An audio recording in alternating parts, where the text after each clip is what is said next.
You're listening to the Greeks Gridiron. Now here's your host, Ethan Haristadoulou.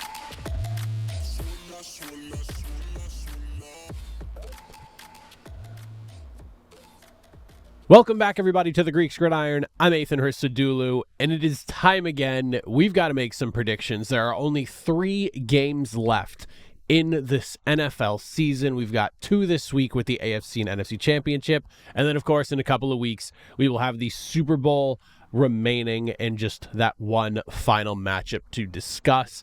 It's crazy we are this far into the season at this point here, and we've got some really interesting matchups with an NFC clash in the NFC Championship game, and we've got an age-old rivalry, what has become this generation's Tom Brady versus Peyton Manning as the Chiefs and Broncos play in the AFC Championship.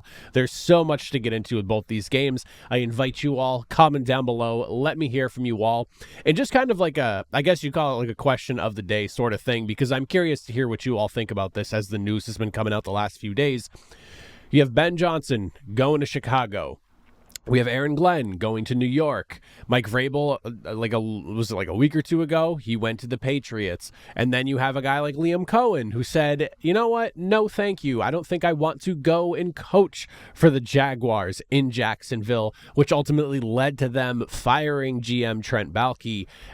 I would just like to hear from you all. What are your thoughts on the coaching moves? Who do you think made the best move to this point so far? I would love to hear from you. But that being said, we'll look at these games here. We'll go in order from the times in which they are going to be played on Sunday, which means first matchup on the docket, we've got the Washington Commanders going into Philadelphia to take on the Eagles. Weather for the game shouldn't be bad. It's looking to be a little bit colder. It's going to be a little bit cloudy. Games around at, 3:30, something like that. Nothing should be too crazy. Now, the division series between these two teams is split 1-1. Both games decided by a possession, and yes, you could point to the fact that when the Commanders beat the Eagles, they were missing Jalen Hurts for basically all of the game as he went down with a concussion, so there definitely is that little bit of a wrinkle to the series split, but in my eyes, the way this Washington Commanders team can score right now, and just what they proved against that Philadelphia Eagles defense as well,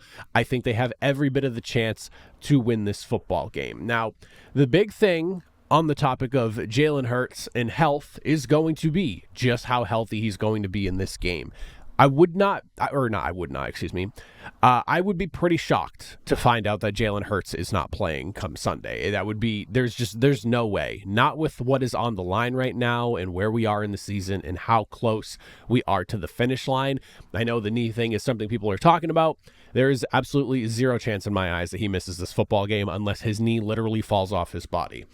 I am, though, concerned just about his mobility, how he's going to be able to move around in the pocket, avoid the rush if need be, and just what Washington could potentially do if Hurts is a little bit hobbled to him. So I will be curious how much, if at all, that affects the game. There's a good chance that he's feeling great. They do all the R&R this week, and by the time game time rolls around, get a needle to the knee, feeling really good. Probably doesn't even feel the knee for the first half, 3/4 of the game or so, and he's maybe just in a little bit of pain come that final quarter, and it doesn't even end up being an issue. So, but it is something that will at least be in the back of my mind as we go through this football game. As for other things that are actually more football related, Commanders' run defense. How on earth are they going to stop Saquon Barkley? And this is something that I feel like I'm asking about every team that faces the Eagles, but it is an absolutely very valid question to ask and discuss. Washington has allowed at least 150 yards rushing on the ground in 3 of their last 5 games. They were one of the worst run defenses in the NFL this season, ranking 30th in yards per game allowed. And on top of that, they were allowing a whopping 4.8 yards per attempt, which is tied for 3rd highest in the NFL against the run this season. It has not really been their forte. It has been an issue for the basically entire season.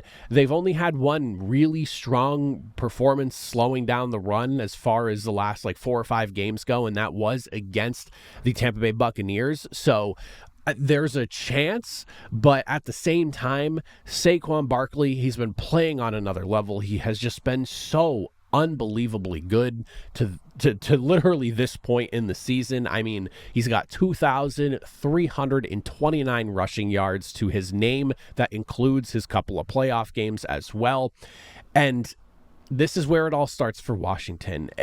Barkley's averaging 5.8 yards per attempt. He can run in between the tackles. He can run outside the tackles. Like, he has a pretty good split as far as where his yardage is coming from. He has like 1,100 and some change when he takes balls to the outside of the tackles. But if he's in between the tackles, he's around like 800, almost 900 yards. So it's not like one or the other is really the strength. He can go either way. It does not matter where he's taking off with the football, whatever direction it may be, who he's running behind.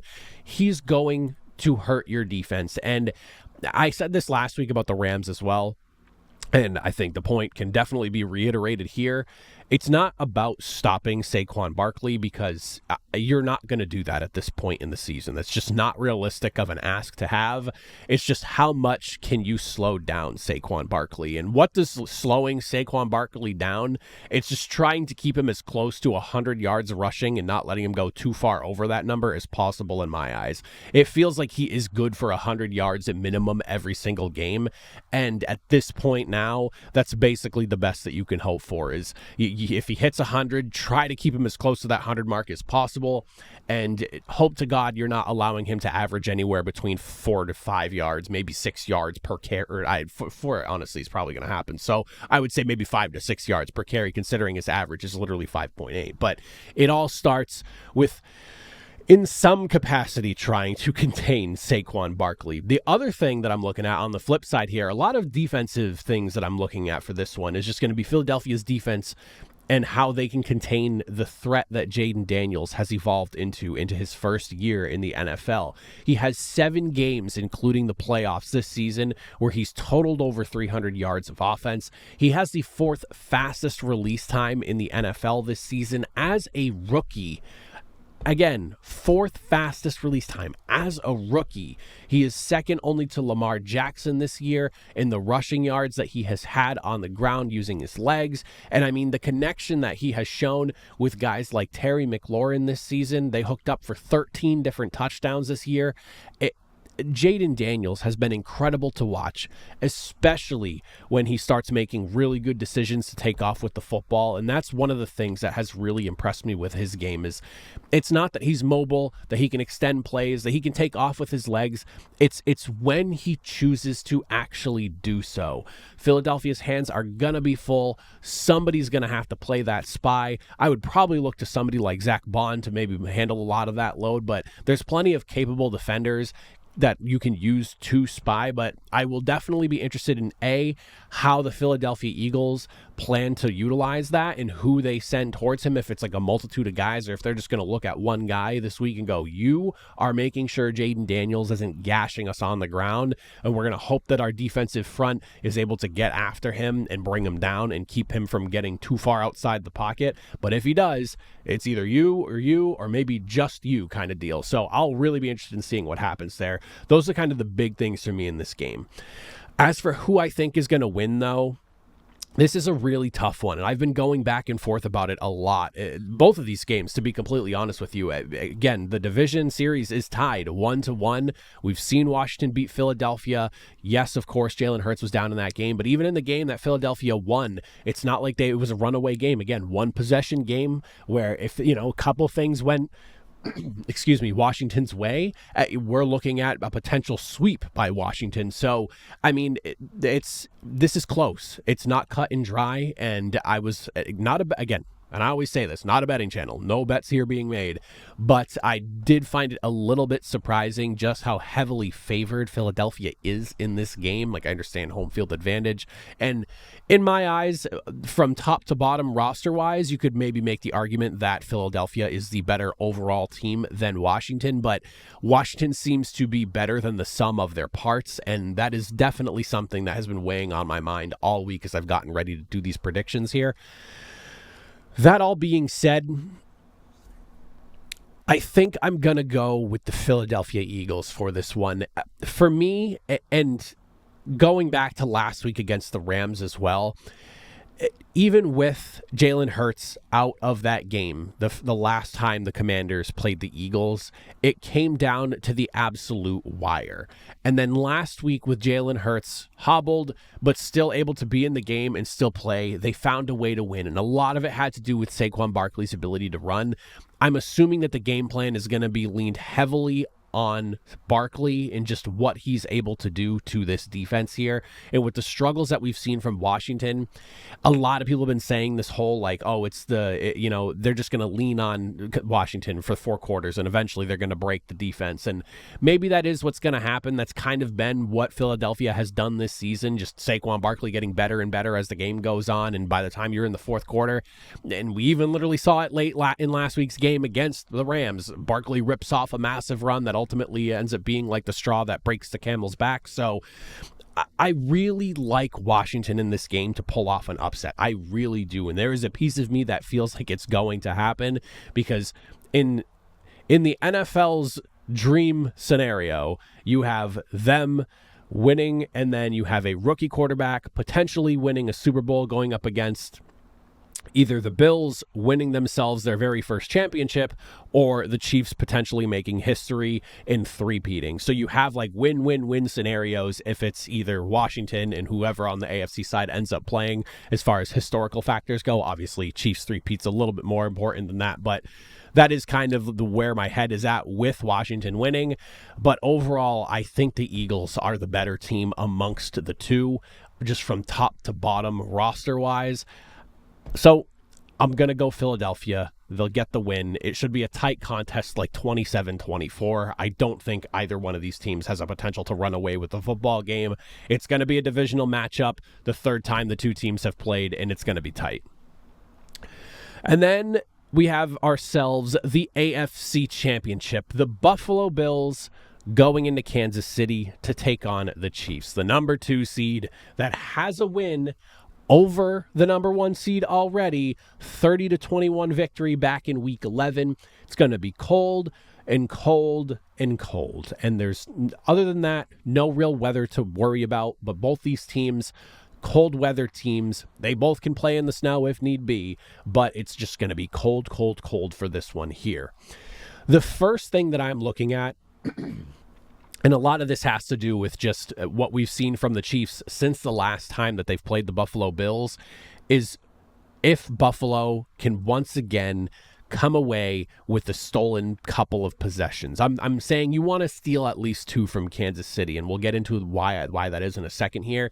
But the Chiefs, since playing Buffalo in week number 11, have not turned the ball over at all. Patrick Mahomes hasn't thrown an interception. Nobody's lost a fumble literally since week number 11, and the Chiefs have been on a roll because of it. They haven't lost a meaningful game since that loss to the Bills, and they have not turned the ball over in that same span. Coincidence? I think not. Yes, they lost to the Broncos, but they trotted out Carson Wentz to be their starting quarterback in that game.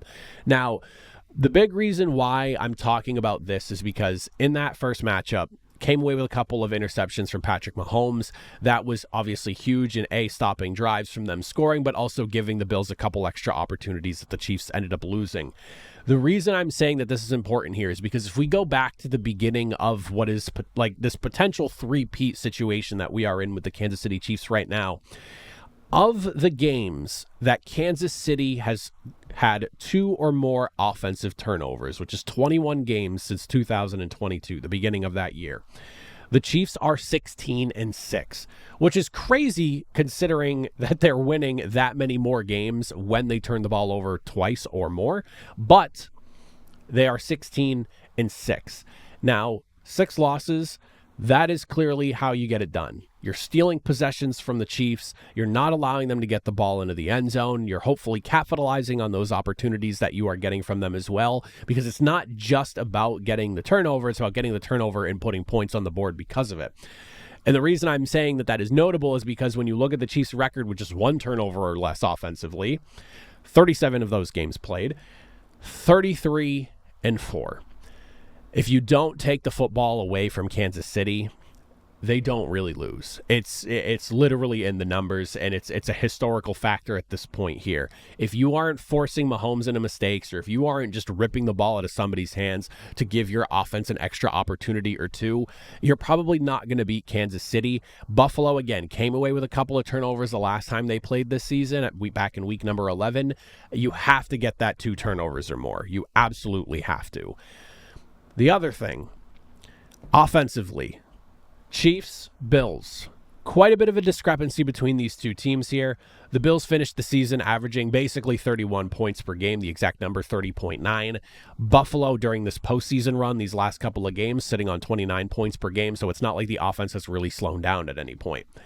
The Chiefs themselves offensively, they're averaging about 22.5 points per game, the exact number being 22.6. You're looking at an 8.5 point difference there, though, if we're just going to like round numbers to be clean about it. And Buffalo did win that first game that they played by 9. So these are numbers that check out as far as how the offense has performed this season and where they are performing at this current point right now. I mean, Kansas City literally finished last week's game with 23 points. So these numbers hold very true to what these offenses are right now. And it also helps. It helps you draw up what exactly happened in the first game between these two teams. Now, if Kansas City can't keep up with Buffalo, this is where I am concerned about the Chiefs on this one here. In the back of my mind, there is a piece of me that is going, the Chiefs defense will find a way. They will come away with an extra takeaway that they maybe didn't have in that first game against Buffalo. They'll come up with an extra stop or two. It always seems like the Chiefs are figuring it out when it matters most. But if defense does potentially go out the window, and it's not something we've seen too often with this Chiefs team, especially as of late, I do have my reservations about this offense being able to keep up. Now, they are much healthier now than they were in that Week 11 game. You've basically got your full slate of weapons for Kansas City at this point here, so this is their peak offense. We could see more than just the 21 points they put up the first time around, especially if they take care of the football. It's very easy that the score could get flipped, and we could be looking at a 30-21 win Kansas City's way. Do I think that's super likely? Probably not, but it is a possibility. It really, in my eyes, will come down to what these two defensive lines are going to do. And that's the big point that I really want to highlight here. It's very easy to talk about these quarterbacks, the running backs, the wide receivers, the tight ends, the offense as a whole. Two impressive teams doing what they do in their own certain type of way, with Josh Allen obviously just giving the ball to literally everybody. It does not matter who it is. He doesn't have a number one guy. He's just dishing the ball out wherever it needs to go to keep drives alive. Whereas Mahomes, we all know when it matters most, it's going to Travis Kelce, but they have a great complementary group of guys in the backfield, at the wide receiver room, with a lot of experience now that everyone is really healthy. So, I mean, it's easy to talk about that. But for me, when the game is on the line in those big crunch time moments, we are looking at those defensive lines for both of these teams and who can come up with that really big play, whether it's a sack, a lot of pressure that just ends up, hitting the quarterback in a weird way, ball comes out, or, the ball gets hit in the wrong direction, or, arm gets hit, ball flies the wrong way, goes into somebody's hand type of situation. The defensive lines are where money is made right now on defense and what some of these pass rushers can do. And when you look at the Chiefs, George Karlaftis, absolute wrecking ball last week with 3 sacks. And also, of course, you can't forget Chris Jones is on that line, Mike Dana, Charles Omenihu. They got a bunch of good guys on that defensive line over there in Kansas City. And then on the flip side, Buffalo, Greg Rousseau and AJ Epinesa as a pairing racked up 14 sacks this season. You also have another 6 from the ageless Von Miller, who in his more pass rush specialist role always comes up when it matters most. We have seen that he can still get it done in a more limited capacity when they pick and choose where they want to utilize his skill set. You, of course, have Ed Oliver, Daquan Jones more in the middle of that defensive line, but both of these teams have some home run hitters on that defensive line that when things get tough, those are the guys you need to keep an eye on. When we get into that third and fourth quarter and people are starting to get tired and maybe the offensive line doesn't quite have the juice it has in pass protection when they drop back, keep an eye on those guys, because they are the ones that are going to make that big play that either ends a drive, causes a fumble, forces an interception because they're in somebody's face and maybe they hit an arm or something like that from one of the quarterbacks. Keep an eye on those defensive lines because that is where that money is made in those big-time situations. As for who I think is going to win this one, again, I have gone back and forth so much with both of these games here, and I'm really struggling with the AFC Championship one because you have, of course, the Buffalo Bills. Never won a Super Bowl. If there was a time, as ever, this would be a really good opportunity. They already have a win over the Chiefs. They've proven they can done it, and it was a pretty convincing win at that with the 9-point victory.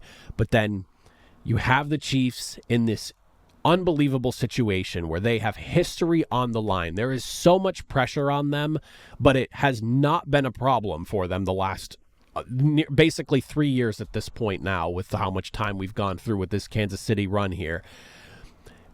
If you like either one of these teams to win this football game, there are very valid reasons as to why. For me, it really is going to come down to what is tried and true. And as much as I really want to see Buffalo win this football game, I am having such a hard time envisioning a way where the Chiefs are just not in the Super Bowl playing for the opportunity to make that historical three-peat. We don't need to discuss the referee situation and officiating and all of that. I don't really like to get into that kind of stuff. I don't want to say I ignore it, but it's just a conversation I try to stay away from. But there is obviously a conversation to be had in regards to officiating as well with Kansas City. And when you start running numbers, there are some numbers that are pretty glaring. And that's basically where I'll keep that. So that is also something I'm considering as well. But I'm just having an extremely hard time envisioning any sort of scenario where the Chiefs aren't in the Super Bowl trying to make that three-peat happen. And just as kind of like, if you want to get into the conspiracy a little bit, last week I'm watching the football game. Not only is Taylor Swift now in the booth for the Chiefs, but you also have Caitlin Clark hanging out with her as well. It just feels like the NFL is loading up the star talent in that Chiefs booth. And this was a conversation that happened in the office yesterday. If you're the NFL and, things are scripted and rigged as people seem to claim it is, if you have to choose between panning towards shirtless Buffalo Bills fans or to Caitlin Clark and Taylor Swift 17 times in a game, what are you going to pick? Well, I think we know the answer to that. I don't think that's the reason why the Chiefs are going to be in the Super Bowl. I am just merely acknowledging the conspiracy theorists out there about the NFL. I want you to know that I at least hear what's going on, even though I myself don't like to discuss it too much. But I think I like the Chiefs here. I think it's going to be another battle. I said 27-24 for the Eagles-Commanders game. I think this game is roughly within that same ballpark. I'm thinking something along the lines of there might be a little bit more scoring in this one here, like 30-27. We see a few more points on the board here with the Chiefs offense being a little more potent. I think they'll finally be able to get over the hump on that one with the way they've protected the football as well. It prevents Buffalo from getting that extra couple of possessions they had in the first game, and I think that is the difference maker here. So I do like the Chiefs. I like a higher scoring game. I think we end up seeing a Super Bowl rematch between Kansas City and Philadelphia, and hopefully the field conditions are better than the first time those two teams played, because it was absolutely disgusting the last time those two matched up in the Super Bowl. But I do like Kansas City for the W. Let me know in the comment section down below, what are your thoughts? What are your opinions? Who's winning? Who's losing? Am I missing anything? Feel free to point out anything. I can't cover every little detail of these games here. I'd be here for hours on end doing so I'm just picking things that really stand out to me, but I would love to hear from you all. As always, if you made it to the end, I greatly appreciate it, and I'll see you all next time. Have a good one.